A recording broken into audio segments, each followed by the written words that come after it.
Let's paint some end tables with Dixie Belle Paint products.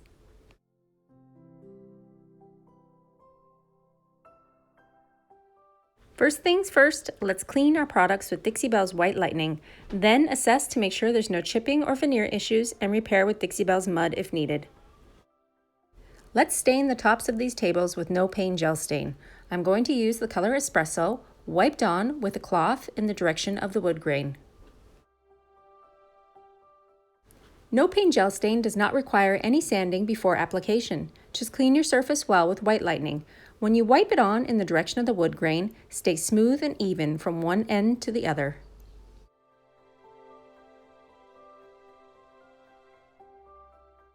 Two full coats of gel stain will be needed, with dry time in between.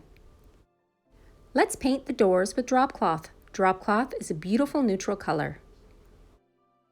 I want to do a beautiful ombre blend on the base of these cabinets. I started with dusty blue at the base and moved up into pure ocean. I use separate brushes for each color, laying the colors down on the piece. Once they've dried, I do a second coat and ombre the colors together using my spray misting bottle filled with water. Let's add some definition to the cupboard doors. I'm going to use a color called Mud Puddle on the inset part of the panel, blended into the drop cloth using my spray misting bottle. Let's create some stripes. I used Holy Guacamole on the taped off surface on the front of each drawer.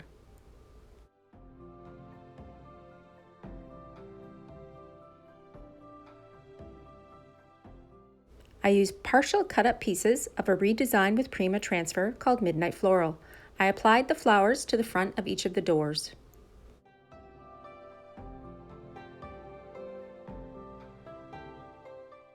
On the sides of each of the cupboard, I used blue painter's tape to lay down some stripes. I used my Warm Gold Gilding wax. I mixed it with a little bit of Big Mama's butter to soften the wax and fade the stripes down the piece.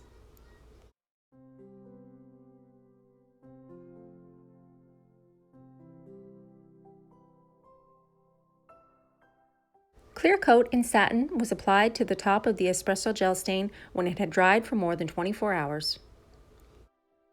To add a little bit of age to the front of the cupboard doors, I used my Easy Peasy spray wax. I applied it and then used my Dixie's Dirt and Earth with a small brush, blended in together and wiped back to show definition.